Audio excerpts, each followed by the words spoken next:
Daniel chapter 8. We've already looked at the first 14 verses. We still have the last 13 to consider.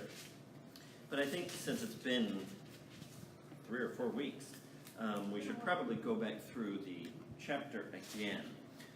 So Daniel chapter 8, beginning with verse 1. In the 3rd year of the reign of King Belshazzar, a vision appeared to me, Daniel, after the one that appeared to me the first time. I saw in the vision, and it so happened while I was looking that I was in Shushan, the citadel, which is in the province of Elam. And I saw in the vision that I was by the river Ulai. Then I lifted my eyes and saw, and there, standing beside the river, was a ram which had 2 horns. And the 2 horns were high, but one was higher than the other. And the higher one came up last.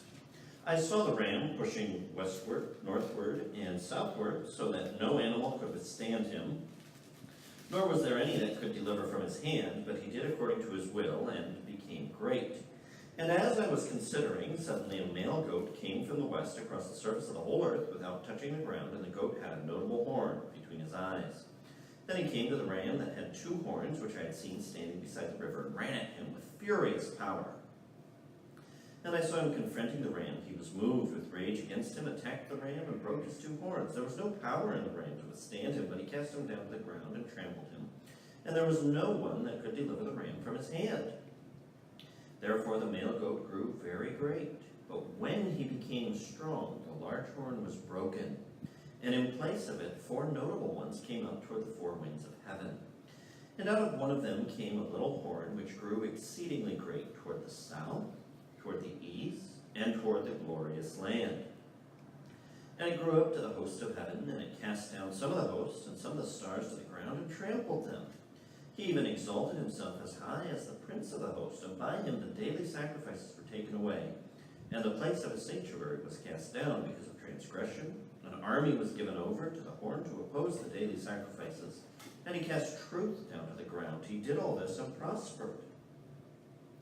Then I heard a holy one speaking, and another holy one said to that certain one who was speaking, How long will the vision be concerning the daily sacrifices and the transgression of desolation, the giving of both the sanctuary and the host to be trampled underfoot? And he said to me, For 2,300 days, then the sanctuary shall be cleansed. Then it happened when I, Daniel, had seen the vision and was seeking the meaning, that suddenly there stood before me one having the appearance of a man. And I heard a man's voice between the banks of the Ulai, who called and said, Gabriel, make this man understand the vision. So he came near where I stood, and when he came, I was afraid and fell on my face. But he said to me, Understand, son of man, that the vision refers to the time of the end. Now, as he was speaking with me, I was in a deep sleep with my face to the ground, but he touched me and stood me upright. And he said, Look, I am making known to you what shall happen in the latter time of the indignation. For at the appointed time the end shall be. The ram which you saw having the 2 horns, they are the kings of Media and Persia. And the male goat is the kingdom of Greece. The large horn that is between its eyes is the first king. As for the broken horn and the 4 that stood up in its place, 4 kingdoms shall arise out of that nation, but not with its power. And in the latter time of their kingdom, when the transgressors have reached their fullness, a king shall arise, having fierce features, who understands sinister schemes. His power shall be mighty, but not by his own power. He shall destroy fearfully, shall prosper and thrive. He shall destroy the mighty, and also the holy people. Through his cunning he shall cause deceit to prosper under his rule, and he shall exalt himself in his heart. He shall destroy many in their prosperity. He shall even arise against the prince of princes. But he shall be broken without human means. And the vision of the evenings and mornings which was told is true. Therefore seal up the vision, for it refers to many days in the future. And I, Daniel, fainted and was sick for days. Afterward I arose and went about the king's business. I was astonished by the vision, but no one understood it. Well, last time we were talking about the idea of entanglement as maybe the clearest approach to what this chapter contributes to our overall understanding, where past and future are entangled. So the event events that Daniel predicts here that are then fulfilled historically a couple hundred years later, and you can read about the fulfillment in the apocryphal book of the Maccabees, especially, really chapter 1 has a whole lot about the career of Antiochus, who is in view here as the little horn.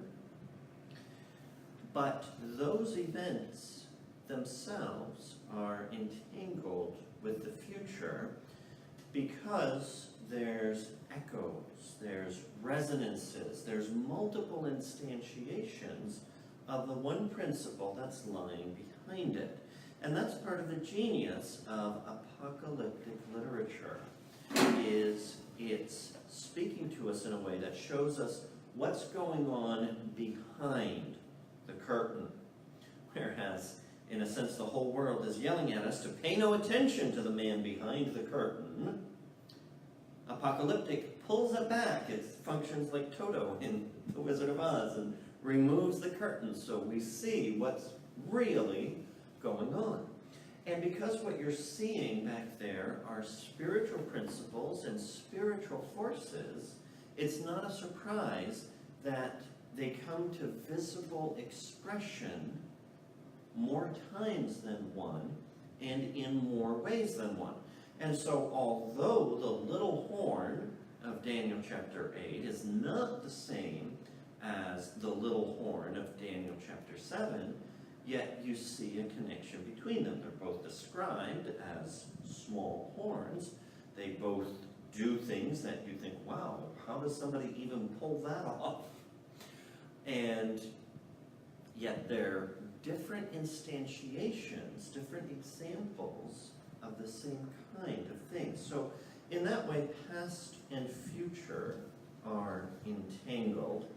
And we saw a little bit that heaven and earth are entangled in specifically verse 10, where it talks about how the little horn grew exceedingly great toward the southeast, toward the glorious land, and it grew up to the host of heaven, and it cast down some of the hosts and some of the stars to the ground, and trampled them. He even exalted himself as high as the prince of the host.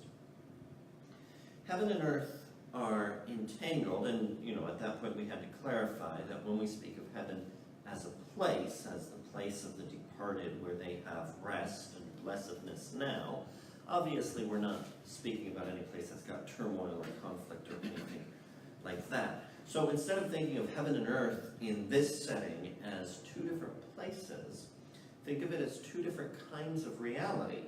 Two different kinds of reality that intersect, that overlap in particular ways.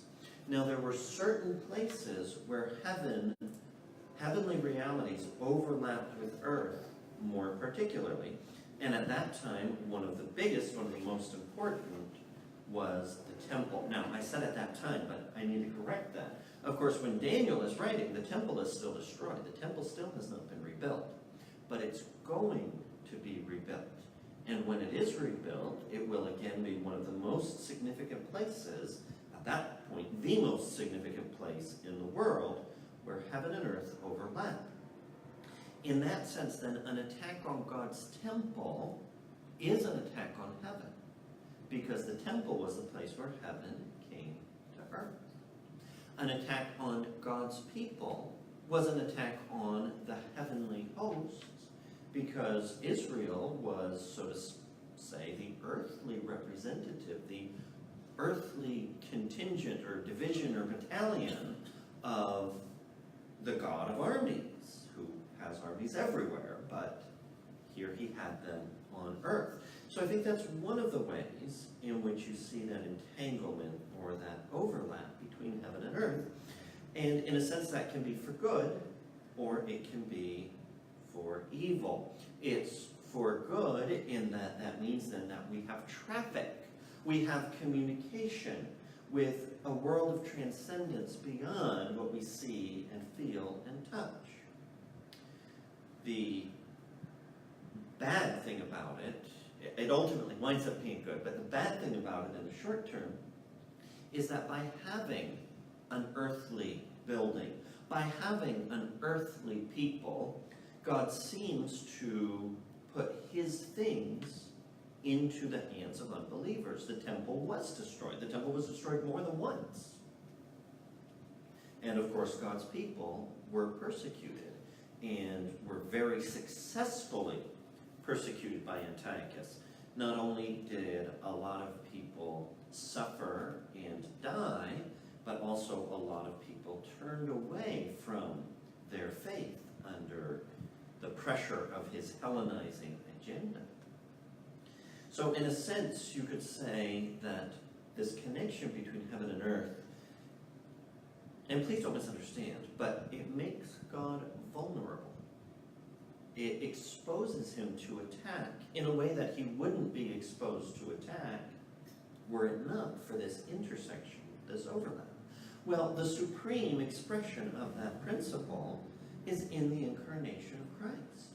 God comes and he takes on a human nature, and now he's a baby with a baby's weaknesses, and his parents have to cart him into Egypt because he can't go by himself in order to protect him from the malice of another little horn-type figure, King Herod the Great. Well, the incarnation, in a sense, that's what it was about. It was about making God vulnerable. The divine nature doesn't suffer. It's impassible. So how was God the Son supposed to suffer for our sins? Well, he had to become a human being. Heaven and earth, those two kinds of realities, had to not just overlap, they had to be united in one person. Well, that principle of God with us, of God condescending to us, of God coming down and entering into our reality, even with the disadvantages that that implies, that's at the heart of the doctrine of the covenant. And you can see that theme running all through the Bible. A quick illustration of this is in Isaiah chapter 8, for instance. He's talking about how the Assyrian is going to come in like a flood and all but drown Judah. Only the neck, only the head and neck will be above water. In other words, everything except Jerusalem will be captured. And then there's a change of image, and he talks about Assyria as a bird of prey, the outspreading of whose wings shadows all the land of whom? All the land of Emmanuel. Emmanuel had been predicted in chapter 7.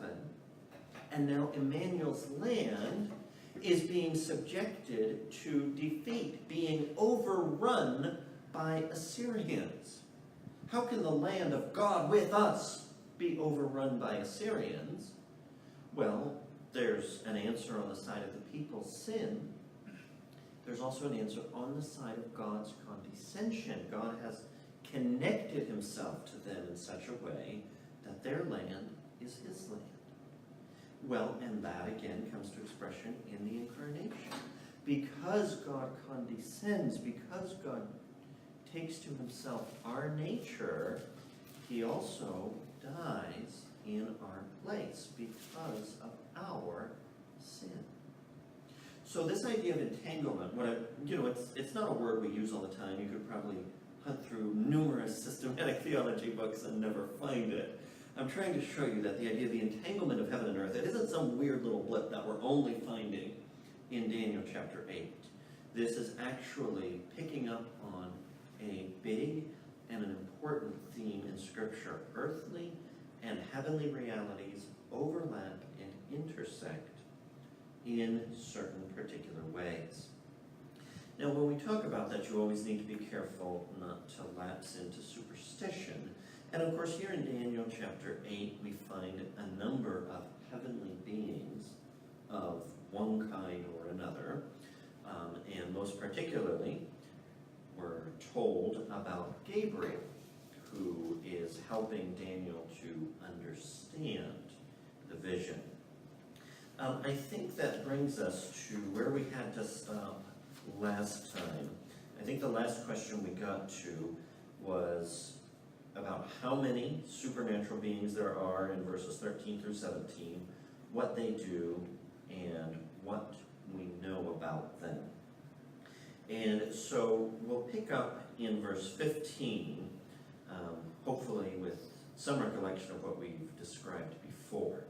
Now, Daniel has seen the vision, he's heard about the little horn, he understands that for 2,300 days or morning evenings, there's going to be this successful persecution of God's people until the sanctuary is cleansed, in the first Hanukkah, or what Hanukkah first celebrated.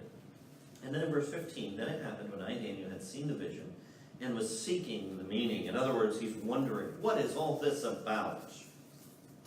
Suddenly there stood before me one having the appearance of a man. So before him there's a supernatural being of some kind, man-shaped. And then he hears a man's voice between the banks of the Ulai, who called and said, Gabriel, make this man understand the vision. Okay. So there's a couple of questions here, and I don't know that a great deal rests on the answers to them, but is the one he sees standing in front of him having the appearance of a man, is that Gabriel? It's not Gabriel who speaks, right? We can agree on that because, you don't normally address yourself in quite that way. So there's at least two supernatural beings here. There's Daniel sees, he hears, and then Gabriel speaks to him. Gabriel is not the voice. So I would suspect that Gabriel is the one having the appearance of the man. And all the more so because the name Gabriel means something like mighty man, warrior of God, or God is a warrior, depending on how you want to parse the parts of that. But Gabriel, the GBR part of that comes from the Hebrew word for, it's sometimes applied generically to men, to men as distinguished from women, but more particularly it's used in the sense of a mighty man, of a man of war, a man of valor, something along those lines. And then, of course, the L part is a reference to the name of God. So this is God's warrior, or the man of God in one way or another. And that's why I take it that the guy shaped like a man is probably Gabriel. So Gabriel appears to Daniel, Gabriel receives his instructions, and then Gabriel begins to carry them out. Now, the voice that the voice that addresses Gabriel is also a man's voice. And yet, it doesn't seem like it was a man who was speaking. Well, older commentators, and I tend to agree with them on this point, understand that this is most probably the voice of Christ. Christ has already appeared in this chapter, and now he's the one sending Gabriel to explain. We'll meet Gabriel again, of course, in the New Testament. He's the one who announces to Mary, for instance, that Jesus is going to be born. So Gabriel will return. We don't know a whole lot about him, but we can say a few things about him. We can say that although he's an angelic being, his function or his character is to work for God, and more specifically to work bearing God's messages, God's important messages. So, and of course that's the whole meaning of the word angel, right, is messenger. So we're not surprised to find him functioning in this capacity. And in verse 16 it says, Gabriel, make this man understand the vision. Well, in verse 15, Daniel was seeking the meaning. In verse 16, Gabriel is told to make him understand. And yet in verse 27, Daniel was astonished by the vision, but no one understood it. Now, that reference to no one understood it is presumably a reference to nobody apart from Daniel. And yet, even with regard to Daniel himself, he's heard the explanation, but he's still having a hard time with it. Well, that often happens. That shouldn't surprise us. That often happens when we come face to face with God's truth. You can set it out clearly and fully and explain in as much detail as is possible for us, and you're looking at it, and it's still amazing. I mean, it shouldn't surprise us that Daniel is astonished, even though Gabriel helps him to understand. All right. So Gabriel begins to draw near. And as he's getting closer to Daniel, Daniel is overcome with fear, and he fell on his face. And then in verse 18, it says, "Now as he was speaking with me, I was in a deep sleep with my face to the ground." So there's two options here, I think, basically. Did Daniel fall on his face and then faint? Or did he fall on his face because he fainted? Well, I think it's actually a two-stage thing. When Gabriel begins to come near, we're told he's man-shaped, but we're not told, I mean, is he 100 feet high? Is he, 6 feet high? Is he gleaming and tremendous or kind of ordinary looking? Something about his approach terrified Daniel to the point where he fell on his face, not in worship, but in fear. I mean, that's what he says, is, "I was afraid." So you can understand that, he kind of collapses to the ground. And Gabriel's response to that, first of all, is, "Understand, Son of Man, that the vision refers to the time of the end." He's speaking to Daniel with a term that describes humanity. Son of Man, for instance, is used in Psalm 8 with reference to humankind. In the book of Ezekiel, that's a big title for the prophet Ezekiel. Now, it's interesting because, of course, in chapter 7, we met a figure one like the Son of Man, who turned out to be no one other than God the Son. And in the New Testament, Son of Man is Jesus' favorite title for himself. Now, here's an interesting thing. I'll just throw this out there for you guys to think about. In Daniel 7, prior to the incarnation, he's like the Son of Man. In the New Testament, he is the Son of Man. Well, what's changed in between there is the incarnation. He's actually become man in between. So in Daniel chapter 7, I don't think it would have been right to describe him just as the Son of Man with nothing else. But in the New Testament, you can, because now Jesus has adopted the title for humanity, Son of Man. But of course, because of who he is, it also then identifies that title with one like the Son of Man in Daniel chapter 7.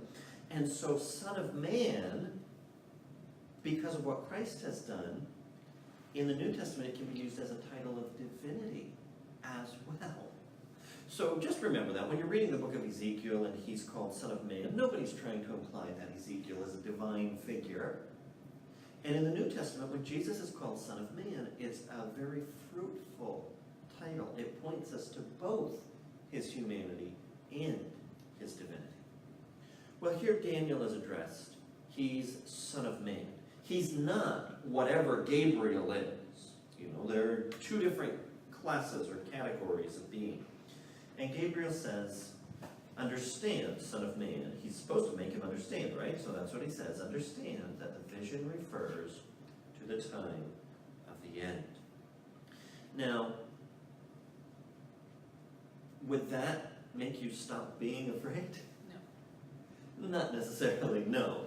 And it's after he hears Gabriel speak, as I read it, that Daniel actually passes out or falls into the deep sleep.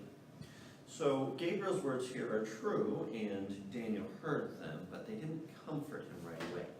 Now, when we hear time of the end, we tend to think, oh, this is, 2 days before Christ returns, or somewhere in that kind of a time frame.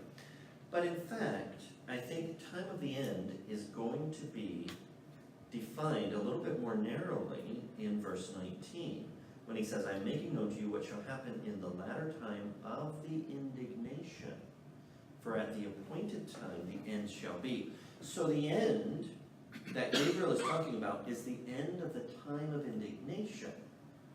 And we'll be able to identify when this end is if we can figure out what is the time of indignation. We'll come back to that in a second.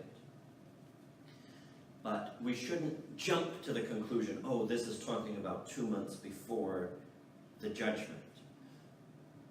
We saw this in 1 John. John can say it is the last hour. Paul can say that we're at the end of time because we're in the last age. But Paul doesn't say how long the last age will be. And, maybe the last age will be longer than all the ages that went before put together. I don't know. So we shouldn't necessarily assume that this is saying end of the world. It's end of the time of indignation. Okay.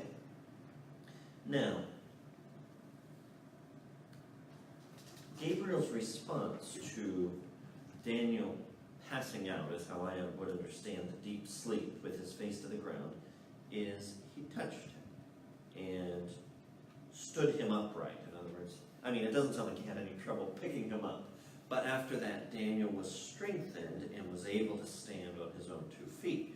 Well, something similar to that is also going to happen in Daniel chapter 10. Daniel will again be overwhelmed, and he'll be touched and lifted to his feet.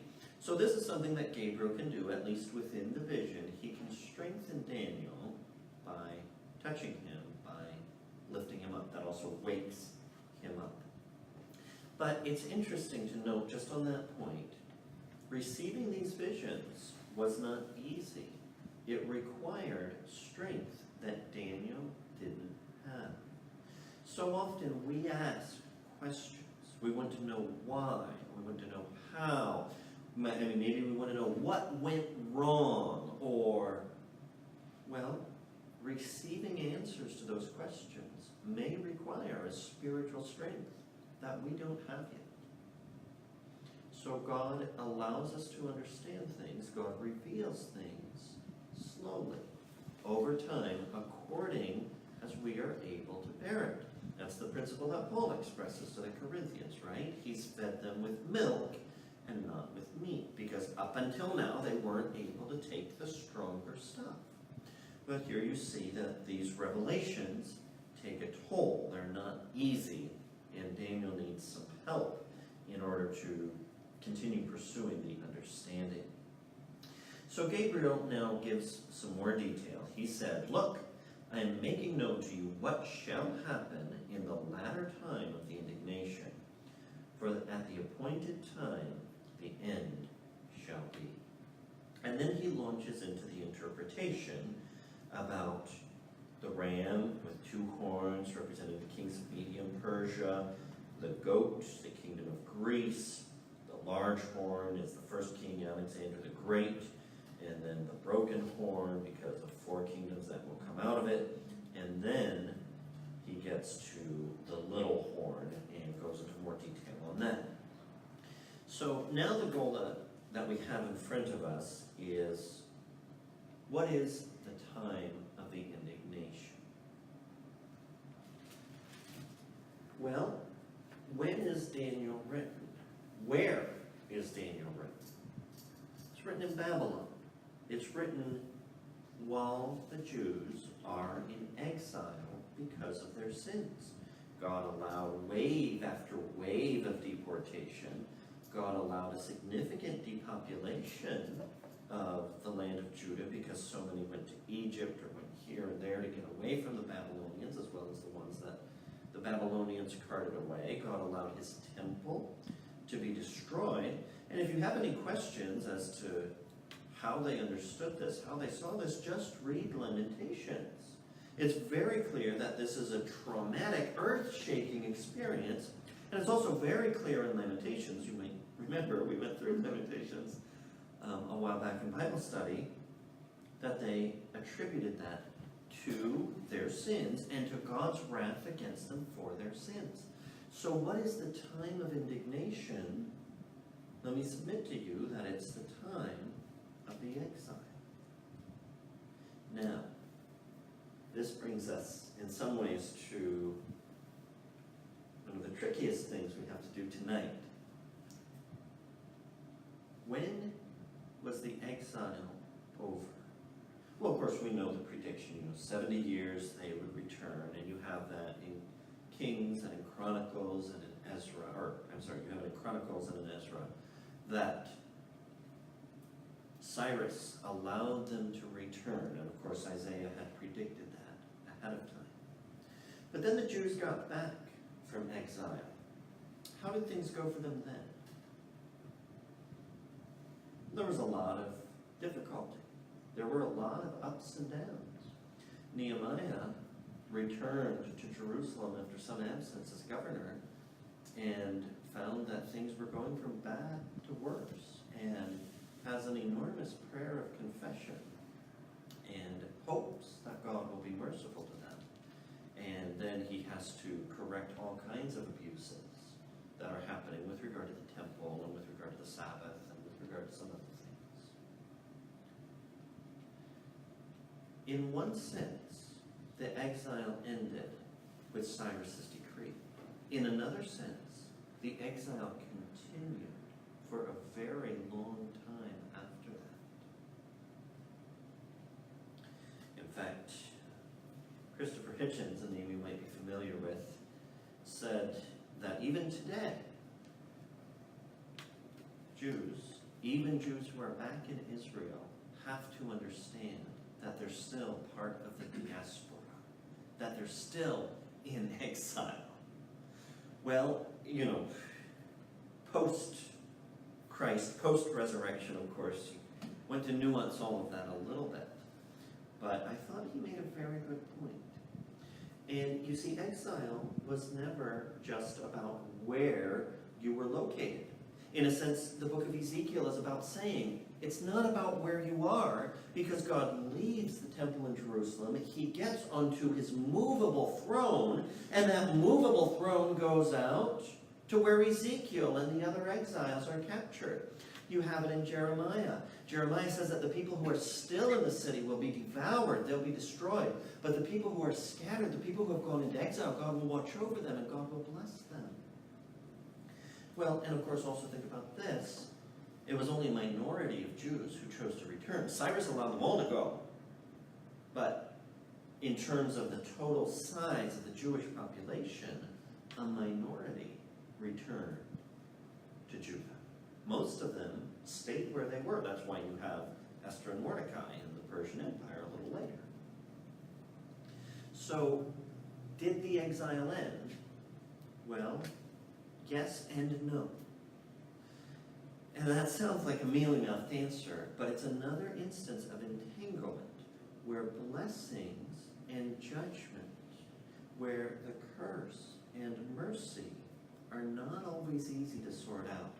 For the people living in Jerusalem, after a couple of waves of deportation, it was very clear in their minds who was blessed and who was cursed. The exiles were cursed. There's nothing wrong with those people, and God got rid of them. And they, living in Jerusalem, enjoying the temple and all of that, they were the blessed ones. Well, Jeremiah said it was just the opposite. The ones who'd been carried away were the blessed ones, were the ones God was going to watch over for good, and the ones still in Jerusalem were the ones that God was going to send a sword after.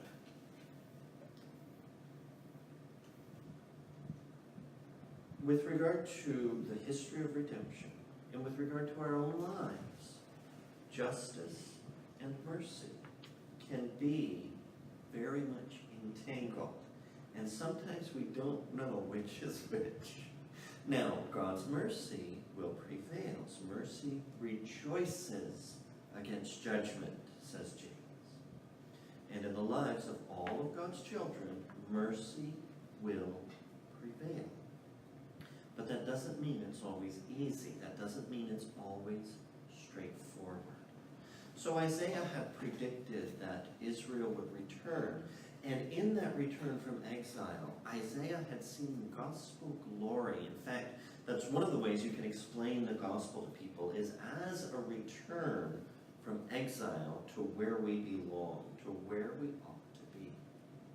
But the paltry, limited return from Babylon and other parts to a still very inadequate, very poorly functioning society, still characterized by sin, by people taking advantage of their brothers. I mean, releasing the indentured servants and then oh, no, wait, sorry, we're going to go back on that. We don't want to do that after all. No, come back again. Nehemiah was livid over that. And that was the kind of sins that the community returned from exile was committing. That's not the fulfillment of everything that Isaiah saw and predicted. Isaiah saw in the return from exile a glimpse, a hint of that tremendous glory of what the gospel does. And so that fulfillment was very, very partial. I mean, if you would have taken Isaiah into Nehemiah's Jerusalem, Isaiah would have been disappointed if he hadn't been trained to raise his eyes to heaven and to look for God to do great things out of small beginnings. Okay, as I said, this is probably the trickiest thing we had to do tonight. What does that mean for the latter time of this indignation? Well, what it means, I think, if you just look at the context, look at how it flows, the latter time, the end of this indignation is going to be in the time of the Greek Empire. So Antiochus is coming towards the end of that, and in fact, Antiochus, some of his projects were interfered with by the Romans. He asked for time to consider an ultimatum he was given, and the Roman commander drew a circle around him and said, nope, you can't leave that circle until you give me an answer. Well, at least that's the report. I mean, that sounded almost like a made-up story, so I don't know. But that's the report that they give about Antiochus' confrontation with the Romans. And of course, it's in the days of the Roman Empire that Christ comes, and that these things that you'd seen partial fulfillments, because past and future are entangled, come to their expression in Christ. Let me just step back for a moment and say this. I don't think it is possible to understand the flow of history, to understand the flow of Scripture, to understand the relationship between prediction and fulfillment, unless you understand that Christ is absolutely pivotal. If you try to understand predictions with Jerusalem in the word, in the text of the prediction, without reference to Christ, you're going to misunderstand it. If you try to understand predictions about the temple, or about the land, or about the seed of Abraham, or about any of those things without reference to Christ, you will misunderstand. So the latter time of the indignation is when you're getting that segue from the empire before Christ to the empire under which Christ was born. Now, the latter time of the indignation, if past and future are entangled, as we've said, there may well be a similar time still to come. But the reference here, I think it's pretty clear. The latter time of the indignation is talking about what he's talking about right here. The indignation started with the exile. The indignation continued until Antiochus Epiphanes was overthrown by a fever and the temple was cleansed. The sanctuary was purified once again. Is that fairly clear? Do you understand why I'm saying that? Why I'm interpreting verse 19 in that way? I'm interpreting verse 19 in that way basically because it's followed by verses 20 and following. Okay, that's 90% of it. The other 10% of it is my ideas about the pivotal significance of Christ in all of prophecy. Okay. It might be 88 and 12%, but we won't get hung up on those little numbers, right? Okay, so all of that was basically to answer question number 9 on your study guides. How does verse 19 help us to know exactly what this vision is about? Well, it helps us by saying when it is. Okay, so then we come to verses 20 to 26. And here you have the straightforward interpretation. There's no question about how we're to understand the ram with 2 horns.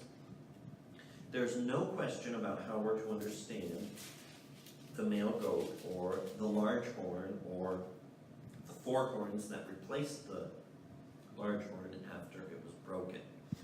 And that comment there in verse 22, not with its power. Well, obviously when Alexander's empire is divided into 4 parts, none of the 4 are equal to the empire as it existed under Alexander himself. A quarter of a pie is not the same as a whole pie. We can appreciate that. Now, in the latter time of their kingdom, in other words, when those 4 kingdoms are coming to their end because Rome is going to take over, when the transgressors have reached their fullness, and many people feel, and I think there's a good case to be made for this, that it's talking about the transgressors of Israel. People like those in Nehemiah's day, or people like those in the days of Antiochus Epiphanes, who were surrendering copies of the law to be burned, who were going to a doctor to become uncircumcised, they built a gym in Jerusalem, and there was a lot of Hellenization, which basically for Jews meant apostasy, meant turning their back on what God had commanded in order to join in with this wider society. When the transgressors have reached their fullness, a king shall arise, having fierce features. Maybe you could say hard-nosed, something like that. He's not going to shrink back from doing what he feels he needs to do, which in the case of this fellow was not good. And who understands sinister schemes. In other words, a plotter.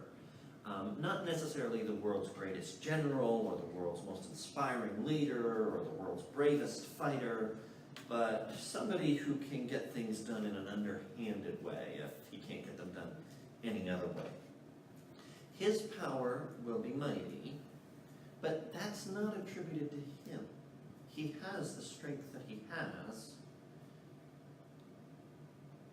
I'm not sure if this is the total meaning, but this is definitely consistent with what we've seen throughout Daniel.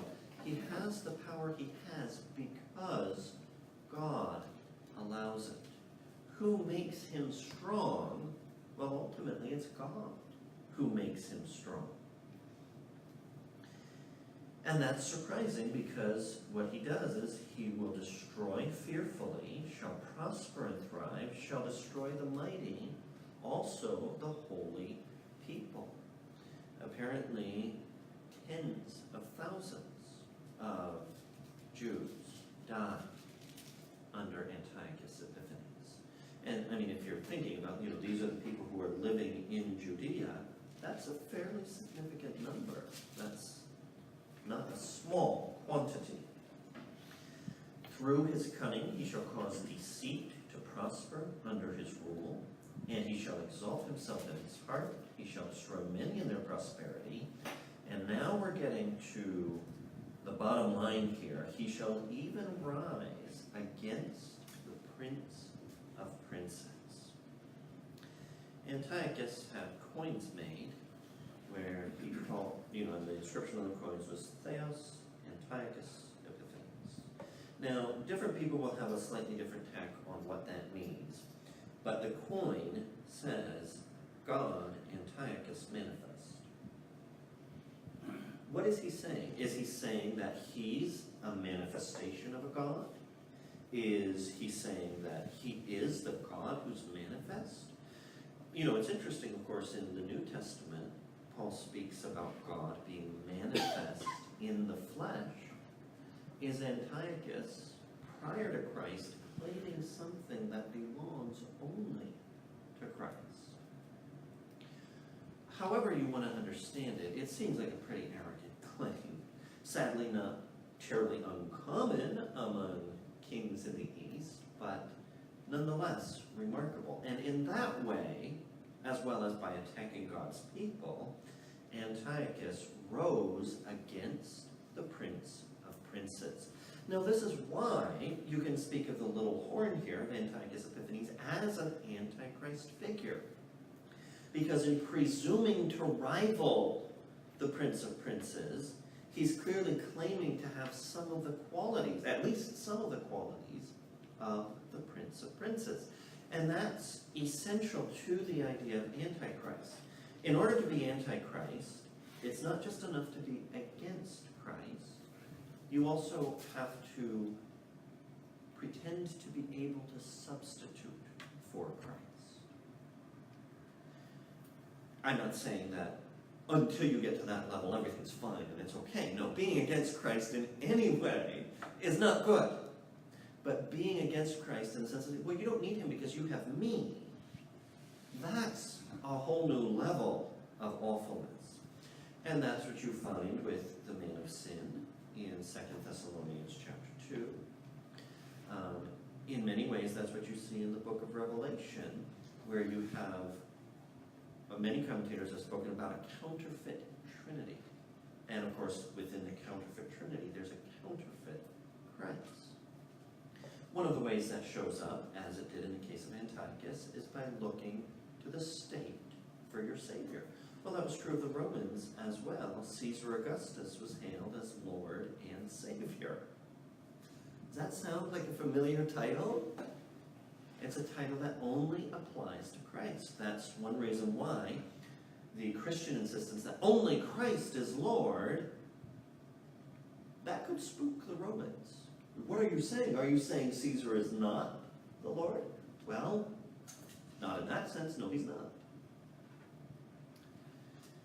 So states, governments can be antichrist when they try to claim that they can replace Christ. A lot of times, people put education in the place of Christ. Well, if only we could give all these kids a good education, that would solve all our problems. You can't educate sin out of people. It doesn't work. So no, I'm not saying a good education is bad, but if you try to turn education into something saving, into something messianic, that's not going to end well. That's anti-Christ. Okay. Any questions or comments on all of this?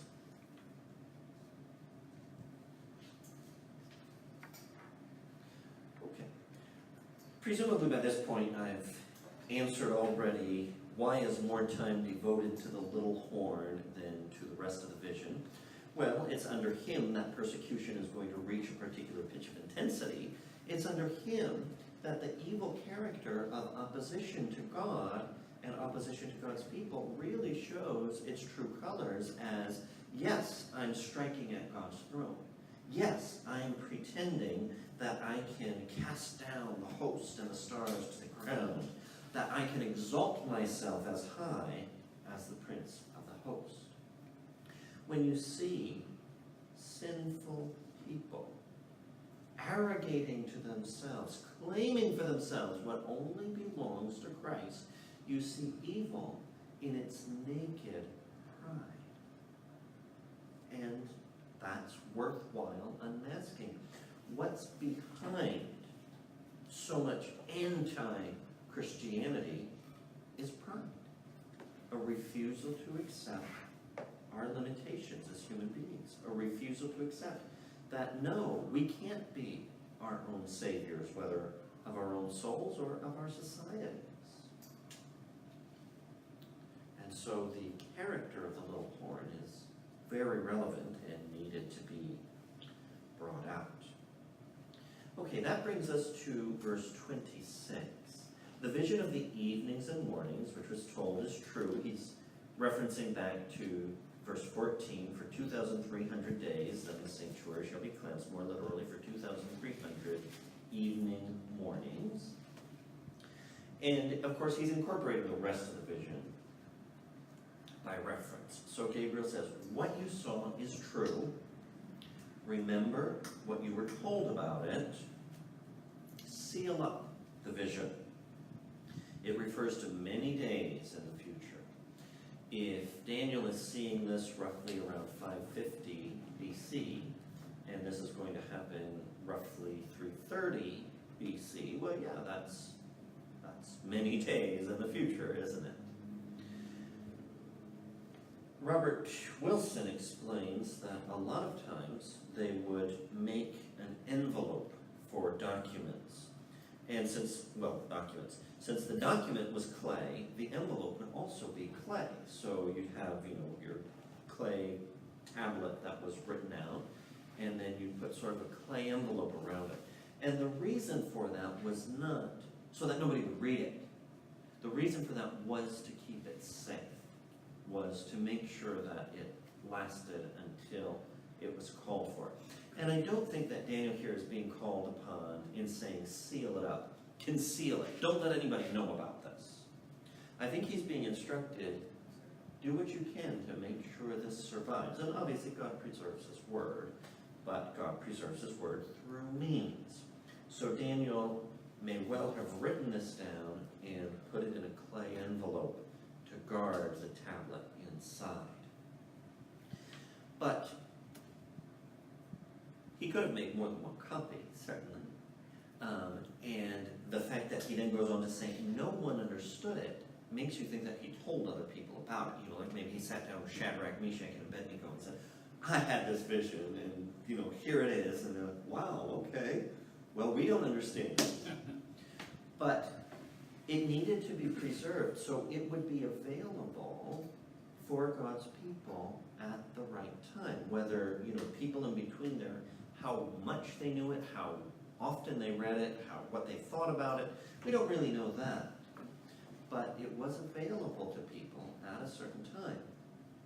When a speech was made inciting the Maccabean revolt, encouraging them to stand strong, the climax of the speech was allusions to the book of Daniel and the deliverances that people received from the Lord at that time. So, not just this chapter, but the whole book was preserved in part to help the Maccabees in their struggle against Antiochus Epiphanes, the figures mentioned here in the book. Josephus also claims that Alexander the Great was shown the prophecy about all the great things he would do. I don't know if they showed him the part about the horn being broken and the kingdom dividing into four or not. But certainly that might have been interesting. I actually, it's not a conviction or anything, but I kind of hold the opinion that Daniel probably told Cyrus about what Isaiah had prophesied concerning him, because Cyrus appears by name in the book of Isaiah, and Daniel continued it to the first year of King Cyrus. So he had an opportunity to say to him, hey, and it's that year that he announces, everybody can go back. I mean, I don't think it's beyond the realm of possibility to think that Daniel may have put a bug in Cyrus's ear about all of that. Okay. Almost done. Verse 27, I, Daniel, fainted. Now he's out again. And then he's sick for several days afterwards. He said, afterward I arose. That makes it sound like he was basically in bed for several days, not able to move around to do much. And what about the king's business? Now this would remind us of chapter 7, verse 28. As for me, Daniel, my thoughts greatly troubled me, and my countenance changed, but I kept the matter in my heart. Now there, he was perturbed, but it wasn't as violent, it wasn't as debilitating as this one here. It's even worse. Why are the visions impacting Daniel in this severe way? The persecution of the saints. Certainly, a lot of what he's hearing, it works out well in the end, but there's a hard road to be gotten through ahead of time. Let me suggest to you an additional reason Daniel is being brought into a world where he's not native. He's a son of man. He's a human being who lives on this planet surrounded by visible realities. And exposure to this other reality, to this different kind of thing, is hard, is debilitating. It's not his environment. How tired would you be? Well, how tired are you when you go swimming in the ocean and you stay out for 90 minutes or something fighting with the waves? It's not your element.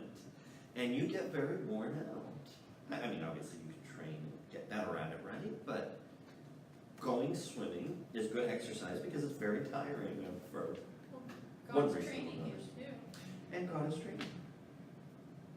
And of course, at this point, he's not a young man either, so things take a toll on him. He's given access to a strange and an overpowering world. Okay. And then we come around to the great question, of course, of application. One commentator said that, this passage can seem jejune, like it has no practical application or any homiletical value. And they said that's not true. But given some of the teaching I've heard on this chapter, apparently some preachers agree with him. well, agree with what he said was not true. So don't agree with him. What value would this vision have for Daniel himself? That's maybe the toughest one to answer because he specifically told this is for the future. Jesus is victorious in the end. Okay, yes. It can certainly encourage him that even if the way is long and hard, there are better days coming. It also, of course, helps him to remember, it teaches him again, if he'd forgotten, that there's more to life than what you see. There's something else going on. And that something else is very important. Okay, what about for people living through these predicted events? What value would this vision have for people in the time of the Maccabees? There's still hope. Okay. And they can see, yes, we're suffering. Yes, we're being slaughtered. Yes, things are miserable. But that must mean that the time of indignation is coming to an end. That when things get more severe, when things get more intense, that's not easy. But one encouragement you can draw from that is that it often means that it's almost over. I think, they always say it's darkest before the dawn, right? It's the same kind of a principle. Just like the calm before the storm is the opposite. Yes. And certainly for people who know they're living through the predicted events, that would give you something to hang on to is God is going to do something about this. This man is going to be cut off without human help. He died of a fever. One fellow said that people are now thinking maybe it was something like West Nile virus that carried him off. I don't know. I mean, at this point, fevers are fevers, right? It's hard to figure out exactly what virus carried somebody off. And what value does it have for us today? Okay. Because this is a prophecy of events that were already fulfilled. Of course, we don't get to hang on to it in quite the same, oh, it's almost over, it's almost over. But we can learn the general principle that times of persecution do not mean that God is forgotten. They do not last forever. God has full power to bring them to a halt, to overthrow the persecutors without us doing anything about it. I mean, we pray about it, right? But we don't have to take it into our own hands and have an assassination plot to get rid of the people who are against us or anything like that. We can leave that to God, and He is more than capable of taking care of us. And it reminds us also, as it did Daniel, there's more to this than what you see. There's a whole world you're only dimly aware of because you've read about it in the Bible, not because you feel it. And God is very active there, as well as here. Well, just to wrap up here in 2 minutes, Daniel went about the king's business He was astonished by the vision, no one understood it, but once he was no longer sick, he went about the king's business. I think the value of that phrase is, of course, Daniel probably knew, this is all happening during the reign of King Belshazzar. Daniel probably knew that King Belshazzar did not have long, and yet he still served him faithfully. Once he's recovered from his illness, back to work. Well, we know this whole world does not have long.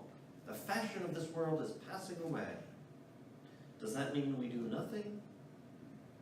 We still serve faithfully.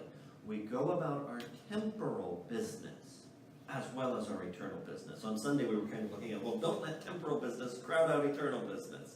That's the great value of the Sabbath in one way. But we also have to balance that. Okay, but there is temporal business that really does need to be done. Do it. Don't feel bad for it. Don't let the fact that the end is near keep you from weeding your garden or whatever it may be that's on your plate to be done. What matters is not how much you got done before Christ returns. What matters is that when Christ returns, he finds you occupied, doing what he gave you to do. It's maybe a surprising source for this, but a really wonderful essay, if you want to kind of stir your heart in this connection, is by C.S. Lewis. It's called The World's Last Night. And it's just really great. He really gets that. He wasn't the only one who got this point. I mean, it's there in Luke, occupy till I come. Well, not until I come, but isn't somewhere they tell the exiles to live your life? Right, yes. Yes, Jeremiah writes to the exiles and tells them, this is how you behave in this city. And I think Martin Luther understood it, John Wesley understood it. It's not a point that people haven't gotten, but it's a point that we each individually need to get. Do what's set before you. Yes, there's all this enormous, big, tremendously important stuff happening. Yes, the end is near. So read your garden. Suit up and show up. There you go. And of course, not without dependence on God's grace, not we gotta get this done. No, we don't. We don't know how long we have to get things done. Just do what we have today. Sufficient to the day is the evil thereof. Applies here too. Okay, any final questions or comments? It's still interesting to me in light of all this stuff that you talk about the people that thought they were gods. How can we even conceive that? I mean, we have plenty of error and think we're in charge of some things, but as God shows us over and over, we are not. Yes. So to be so arrogant to think that you could put your name on a coin and call yourself God. Yes. Well, two things about that. One is, of course, God has, in some sense, removed the restraints from them, and we have a great deal more restraint. And one of the ways that restraint works is, of course, we're used to thinking in terms of one God, and a lot of them are used to thinking in terms of many gods. So that obviously reduces the and threshold. definitely lesser gods too, Yes. so they spoke more manlike, I guess. Right, exactly. And then part of that, I think, is just their perspective on the world, where, we have a very sharp and bright and clear creator-creature distinction. I just finished a book yesterday and about, ancient peoples and their way of thought, and etc. And the authors of that book basically felt like that's the Hebrew contribution, is understanding that God is transcendent. Whereas everybody else thinks of the divine as more or less present as part of creation. So certainly for a Hebrew, or now for a Christian, to think about being God, what we mean by God is so much more exalted than what they sometimes meant by God. That the arrogance doesn't crop up to us. But then the third thing is, well, when sin reaches its height, you find ways of believing, I'm really the best. Because, and I mean, you make excuses for yourself, and because it's very obvious that you're not the best at everything. But if that's your Become the best liar. identity, there you go. I'm better at lying to myself than anybody else, maybe. That's the heart of pride. That's the nature of pride. That's what pride tends to if it's not restrained.